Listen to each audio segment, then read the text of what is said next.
Dear students, very good morning. Let us start with the ENT segment. The first MCQ. Read the keywords. Again, in the last spell beta, we'll focus on the keyword. Patient shifted to the recovery room. Examiner is giving you a message. K bleeding is within 24 hours. Tonsillectomy done. After surgery, patient was shifted to the recovery room. So what is the basic content? What is the minimum things required? Revise with me beta on this platform. Primary is on table. Reactionary within 24 hours. Secondary after 24 hours. Primary, what is the cause of primary hemorrhage? Is here damage to the injury to the vessel. So what is the treatment? We will ligate the vessel. Reactionary is a slippage of ligature. Therefore, we have to shift the patient to OT and we have to religate the blood vessel. What is secondary is after 24 hours. If the patient is having bleeding after 24 hours is secondary because of infection. So can I make three formulas better now? Concentrate. One is primary, one is reactionary, one is secondary. What is the concept? Concept is this is on table, this is within 24 hours, and what is secondary? After 24 hours. What is the cause? Is injury to the vessel. What is the cause here? Is your slippage of the ligature. Here is my infection. These keywords should be on your tips. One day before the examination, if I ask you, what is primary hemorrhage? Sir, on table, injury to the vessel. What I will do? I will ligate the vessel. Reactionary, sir, within 24 hours. What is the cause? Sir, injury to the vessel. I will, slippage of ligature, I will religate the vessel. Secondary is after 24 hours, cause infection. I will go for IV antibiotics. Now here I am expecting one MCQ for the FMGE examination. On which day it is commonly seen. This is a potential MCQ. We will write on 5th to 7th day it is commonly seen. All my students better not get confused. Secondary hemorrhage definition is after 24 hours. But what is on which day it is commonly seen? It is seen on 5th to 7th day. Then let us start this question number 2. Important motive behind this MCQ. In your FMGE upcoming examination, either they will give you 2000 Hz, Carhart notch, otosclerosis, or they will give you 4000 hearing loss, that is noise induced trauma. I am giving you 4 graphs, but out of which they will pick one. Either they will give you 2000 Carhart notch, 4000 noise induced trauma, or they will give you a rising curve, that is low frequency hearing loss, a feature of Meniere's. If examiners show you a high frequency hearing loss, which is known as down sloping graph, it is for presbycusis. So Meniere's, low frequency and high frequency is your presbycusis. Is it clear? But these points should be on your tips. Coming to the next one, trumpet player. What we have learned in the classroom, you remember? Trumpet player, T square. One is trumpet player, air-filled cavity, no other diagnosis except laryngocele. So diagnosis will be going in the favor of laryngocele. What are the keywords? T square. One T is trumpet player. One T, this membrane rupture, which this swelling rupture which membrane? We have learned the nice anatomy. This is cricoid, this is thyroid, this is hyoid. So the swelling is coming at this level. It will rupture my thyroid membrane. So better revise with me, laryngocele, which is a large obstructed saccule in the supraglottic area. It go up, it rupture thyroid membrane. So examiner can ask you how a intrinsic laryngocele become extrinsic. So you have to reply, it is because of rupture of thyroid membrane. I am expecting this question, but a laryngocele, very important concept. You should be confident. Clear? Coming to the next one. Choose the most appropriate indication of drug. What we have learned in the classroom, if you remember, most common complication of endoscopic surgery is synechial formation, fibrosis. And what is the drug of choice for fibrosis? We use mitomycin C. So out of these 4 options, you tell me where is the fibrosis, stenosis. This drug can be used, Subglottic. Am I understanding? So one important motive behind this MCQ, mitomycin C is equal to drug of choice for your adhesion, fibrosis, stenosis, Subglottic stenosis, very important MCQ. They will ask you the definition of subglottic stenosis. Subglottic stenosis defined as diameter of the subglottic area in a newborn less than 3 mm or less than 4 mm. Both are the right definition. Just remember, less than 3 mm is the definition in preterm baby. And if the newborn is full term, F for full term, F for 4 mm. So it is less than 3 mm in preterm baby, less than 4 mm full term baby. Am I understandable? Treatment of choice will be stenotic area. We have to do excision, re-anastomosis. Then coming to the next one, 45-year-old patient with recurrent sinusitis, surgical intervention advised which of the following is a gold standard investigation before endoscopic surgery. Investigation of choice is here endoscopic surgery, but before that is bony, so I will go for CT examination. Am I understanding? It is always advisable to have radiological investigation before your endoscopic surgery. Am I understanding? Recurrent sinusitis. What is chronic sinusitis? A sinusitis more than 3 months is chronic sinusitis. Acute is less than 1. They can ask you, I am expecting this year one MCQ on sinusitis, how to differentiate one from the other. So let us revise fast. Swelling of the lower eyelid. If there is swelling of the lower eyelid, it is maxillary. Swelling of the upper eyelid is frontal. And if both eyelids swell up, that is your 8. If examiner use a word like retroorbital, use a word vertex, we will go in the favor of sphenoid sinus. Am I understandable? So these are the important points related with topic of sinusitis. A adult male while having the dinner become aphonic. Better never miss this question. I don't know why your examiner have a special love for this MCQ. We'll go for hemorrhage maneuver. Clear? So these are the important points. We put the thumb side of just above the patient belly. We will put a force which is directed upward and inward. Am I understandable? So this is the method when the patient is having aphonia, loss of respiration or loss of voice, aphonic. Am I understanding? Loss of voice, aphonia. You tell me, aphonia, choking sensation, hemorrhage maneuver, aphonia with a feature of which palsy? Bilateral superior laryngeal palsy. Just not related with this topic. I'm just sharing. If examiner give you by loss of voice, it is bilateral superior laryngeal palsy. Is it clear? Then in the last spell, keyword should be on your tab. 6-year-old patient hearing loss. Hearing given, blebs given. What is the important formula we made in the class? Beta blebs. If examiners show you blebs, I will look for 2 symptoms: hearing loss or pain. If hearing loss is there, it is serious otitis media. If examiner mention the word pain, if pain is there, I will go for meningitis bullosa. Beta, this is important point. Option B, if examiner give you pain as a prime symptom. Option A, when the examiner give you hearing loss as a prime symptom. Is it clear? Crystal clear. So this is your hearing. I will go for serous otitis media. What is the treatment? Treatment will be myringotomy, where anterior inferior segment. We will go for myringotomy. If patient is not interested for any surgery, so what is the next option? We can go for Glomus. Patient is not responding. First of all, just remember, patient is not responding.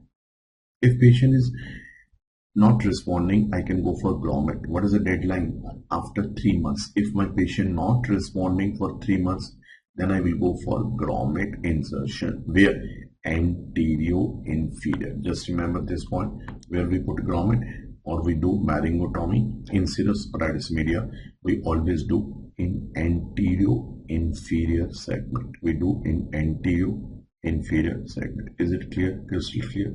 Then, if examiner give you high grade fever, a cartwheel appearance, that will be going in the favor of ASOM, acute suppurative otitis media. What is the treatment? Again myringotomy, but in that condition I will go for posterior inferior.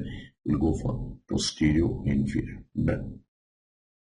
Coming to the next one. Again, for the last 2 years I am observing they are asking something on ET tube opening. Then there is a prominent area known as torus tubaris.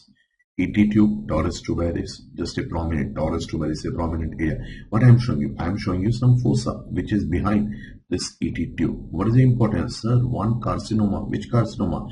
Nasopharyngeal carcinoma come from this area.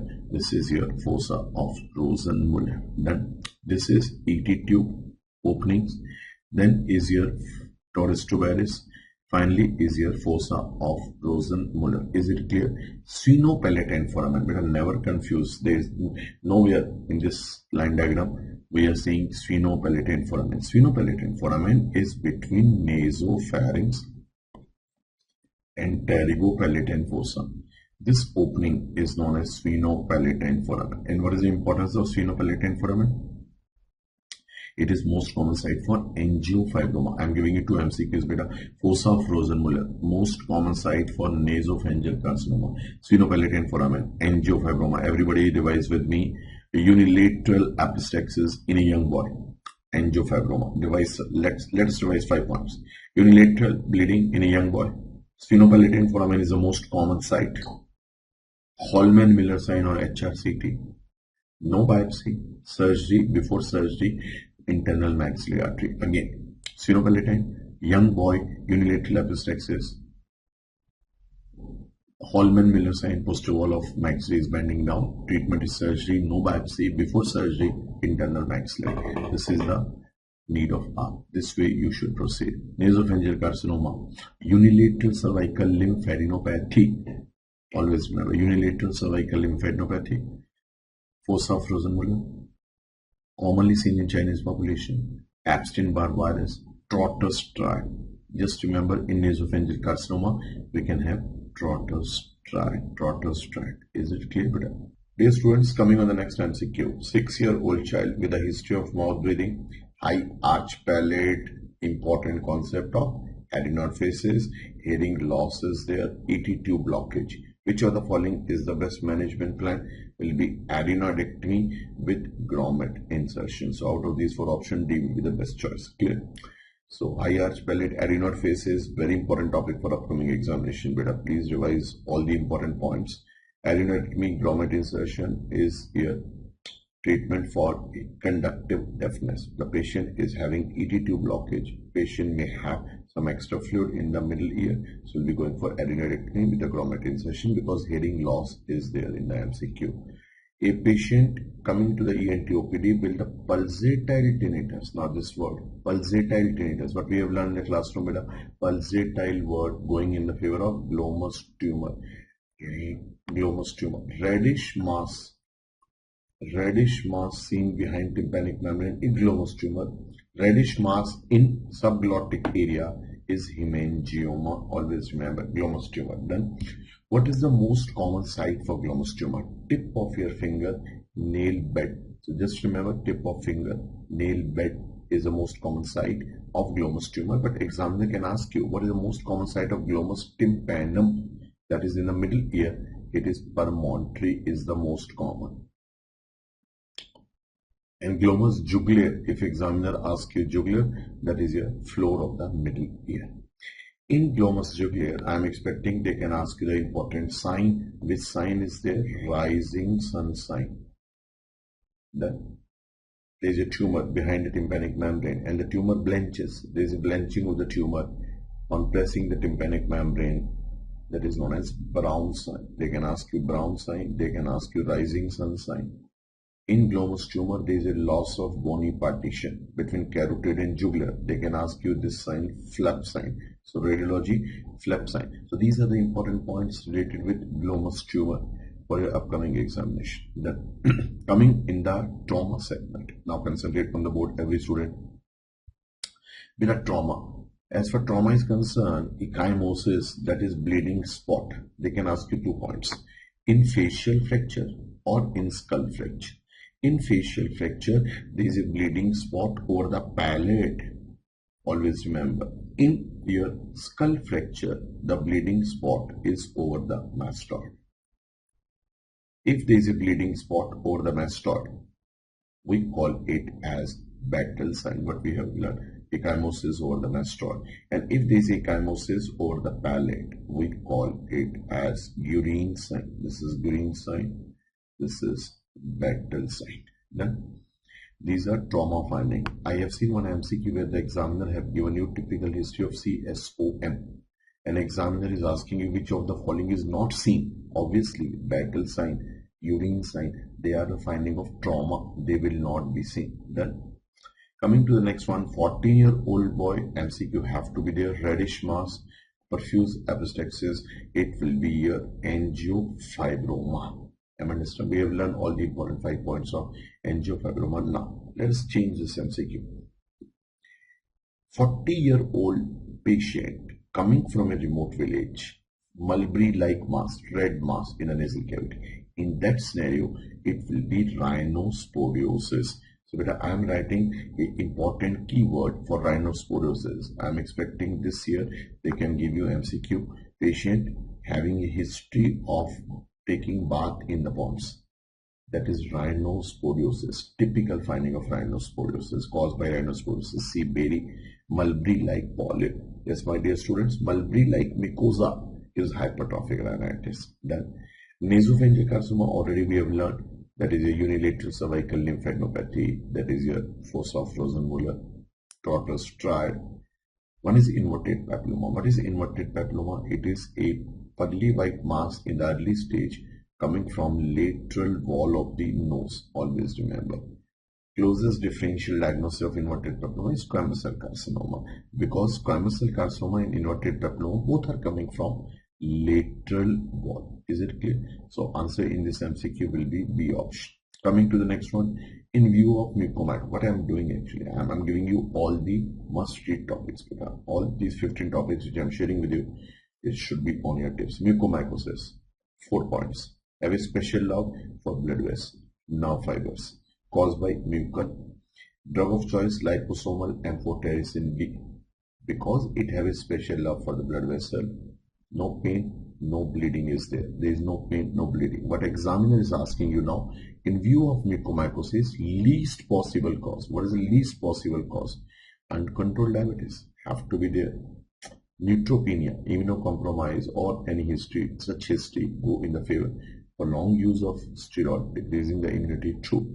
Broad spectrum antibiotics, overuse of broad spectrum antibiotics is the least possible, maybe the cause, but is the least possible cause of will be the option. So with the help of these MCQs, I tried my best to give you all the must-read topics. Any MCQ, any query, you can inbox me on the Insta. Thanks a lot. Best wishes. Work hard with it. And we are so confident that our all DAMS-eMedicoz will definitely come with the flying colors. Just work hard on the keyword must-read topic in the last 12. Best wishes.